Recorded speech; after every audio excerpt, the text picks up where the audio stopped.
हमारे संगठन के पदाधिकारी आए थे और उन्होंने एक दिशा निर्देश ये दिए हैं कि जिस प्रकार से पूरा का पूरा देश आज नरेंद्र मोदी जी को प्रधानमंत्री बनाने के लिए आगे आ रहा है, तो हमारा पन्ना प्रमुख की उसके अंदर एक बहुत बड़ी भूमिका है कि जो वोट है, वोट परसेंटेज बढ़े, वोट की चिंता करे और उस वोट को बूथ पेटी तक लेकर के जाए ताकि ज्यादा संख्या के अंदर परसेंटेज में वोट पोल हो।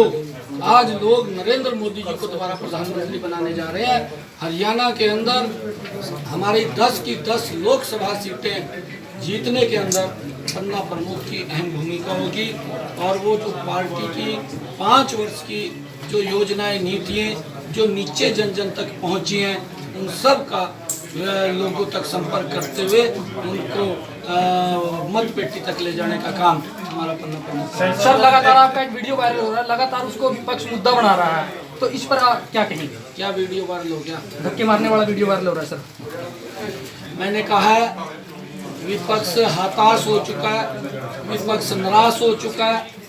विपक्ष को जब कोई मुद्दा नहीं मिल रहा, मैंने तो उस वीडियो के अंदर देखा कि उसमें कोई धक्का नहीं मारा, कोई कुछ नहीं मारा, परंतु इन लोगों को किसी प्रकार का मुद्दा नहीं मिल रहा। जब व्यक्ति को मुद्दा नहीं मिलता तो वो नीचे से मट्टी खोदना शुरू कर देता है, तो बनता कुछ नहीं इनके पास।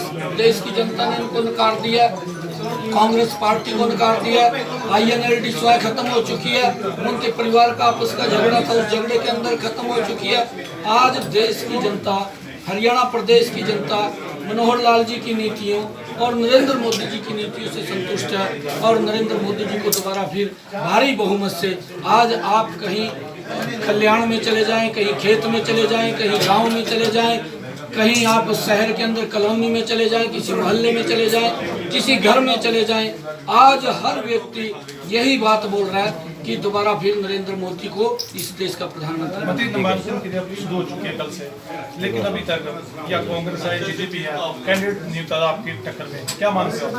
देखिए, कांग्रेस पार्टी, नरेंद्र मोदी जी ने जो 5 वर्षों तक इस हिंदुस्तान का मजबूत विकास किया, विपक्षी दल घबराया हुआ है। कोई भी कैंडिडेट प्रत्याशी उनका टिकट लेने के लिए तैयार नहीं है और जो भी टिकट लेकर के आएगा जनता उसको सबक सिखाने का काम करेगी। क्योंकि जींद के उपचुनाव में देखा है, जींद का जो उपचुनाव हुआ था, कांग्रेस पार्टी का कोई टिकट लेने के लिए तैयार नहीं था, INLD का कोई टिकट लेने के लिए तैयार नहीं था। जब उन्होंने किसी को पकड़ करके टिकट देने का काम किया तो जनता ने उनकी जमानत जब्त कराने का काम किया।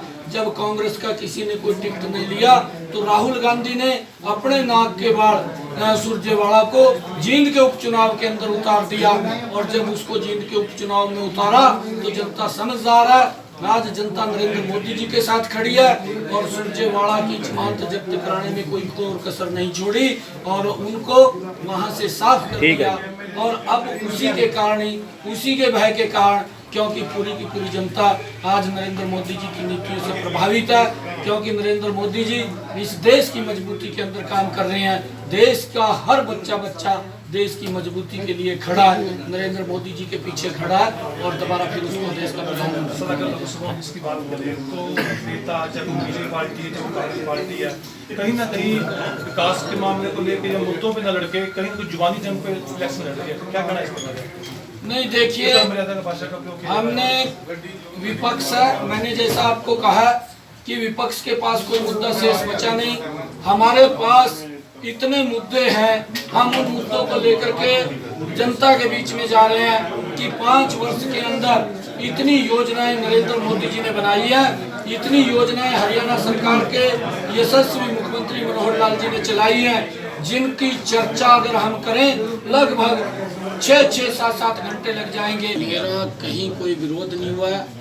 ये जो कुछ मेरे ख्याल से फेसबुक या कोई होगा, किसी ने किया, वहाँ पर आज का अखबार आप पढ़ लीजिए, अखबार के अंदर देख लीजिए। जो हमारे पत्रकार भाई थे, वो पत्रकार भाई गांव में गए, गांव के अंदर बाकायदा ये बात कही गई कि यहाँ किसी प्रकार का कोई ऐसी बात नहीं हुई कोई शरारती तत्व था, उस शरारती तत्व ने एक रूमर बना करके, क्योंकि विपक्ष के पास मुद्दा नहीं है, और उस मुद्दे को उछालने का काम किया। और वहाँ इस प्रकार की कोई घटना नहीं हुई। पहले उन्होंने किरमच के अंदर इस प्रकार की बात कहकर के अफवाह फैलाई, क्योंकि आज जनता का इतना भरपूर आशीर्वाद मिल रहा है, इतना सहयोग मिल रहा है, विपक्ष बौखला चुका है। और विपक्ष इस कदर बौखला चुका है कि सुबह तो बोलता है चुनाव लड़ेंगे, शाम को बोलता है कि हम नहीं लड़ेंगे। सुबह तो उनका मन करता है कि लिस्ट जारी करें, शाम को रोक लेते हैं, क्योंकि आज नरेंद्र मोदी जी की इतनी सुनामी है कि आज उस सुनामी के डर के कारण कोई कैंडिडेट उतरने के लिए तैयार नहीं है विपक्ष के पास। और यहाँ तक स्थिति पैदा हुई है कि जब कांग्रेस के नामदार को अपनी पैतृक सीट से विश्वास नहीं रहा कि मैं यहाँ से जीत पाऊंगा, और उसने दूसरी सीट तलाश करनी पड़ी। 2-2 सीटों से उसने जब पर्चे भरे, तो भाइयों यहाँ के जो नेता हैं, उन नेताओं की तो हालत कितनी पतली होगी तो आप लोगों के सामने है। सर कांग्रेस और आम आदमी पार्टी में समझौते की ताजा खबर है, क्या कहेंगे आप? देखिए, जजपा भी साथ है सर, जजपा भी साथ। आम आदमी और जजपा का समझौता जींद के उपचुनाव के अंदर भी हुआ था, और वहाँ की जनता ने क्या हालात किए हैं। गठबंधन में वोट नहीं है, ये दोनों के 2 ठगबंधन है, जनता बिल्कुल समझ रही है। ये इसके अंदर वोट नहीं है। इन्होंने तो एक वहाँ पर भी गठबंधन करके इस प्रकार का वातावरण पैदा करने की कोशिश की थी कि हम सीट निकालेंगे, परंतु जनता ने ऐसी हालत खराब की है कि वहाँ पर उनकी जमानतें जब्त होने का काम किया है। और जो सुरजेवाला को जब कोई टिकट लेने के लिए कांग्रेस की उपचुनाव में भी तैयार नहीं था, तब राहुल गांधी ने सुरजेवाला को वहाँ उतारने का काम किया। और जींद की जनता का मैं धन्यवाद करना चाहता हूँ कि उन्होंने, क्योंकि उसको देखा हुआ था, उन्होंने उसको परखा हुआ था कि वो वोट लेने तो आता है, वोट लेने के बाद किसी को कोई काम करवाना भी पड़ता है, किसी के पास कोई काम के लिए जाना भी पड़ता है, परंतु ये लोग तो फिर यहाँ से चले जाते हैं, किसी जनता की बात नहीं सुनते। और उन्होंने वो हासिल किया है कि उसकी भी जमानत जब्त कराने का काम वहाँ से जींद के उपचुनाव में किया है। और वही कारण है कि आज ये अपना प्रत्याशी उतारने में भी हिचकिचा रहे हैं। और पता नहीं इसको भी देंगे नहीं, टिकट में क्या मतलब। सर सुरजेवाला का आरोप है कि यहाँ सचिवालय में भी पैसे लेकर काम करवाया जाता है भारतीय जनता शायद पार्टी। ये इनकी सरकार के अंदर चलता होगा। हमारी सरकार के अंदर अगर इस प्रकार की कोई घटना सामने आती है, तुरंत उसके खिलाफ आदरणीय मुख्यमंत्री मनोहर लाल जी कार्रवाई करते हैं, और कार्रवाई करके उसको तुरंत सस्पेंड करने का भी काम करते हैं, और उसके खिलाफ एक्शन भी लेते हैं। सर डेरा सिरसा सौदा के विषय में बात करते हैं कि जिस प्रकार राम रहीम जी को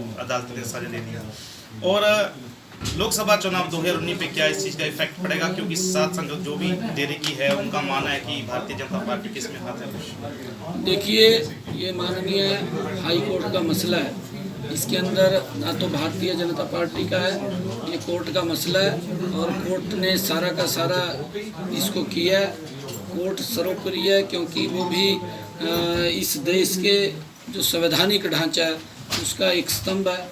और जो हाई कोर्ट का मामला था, उसके ऊपर मैं कुछ बोलना नहीं चाहता। ठीक है सर, धन्यवाद जी।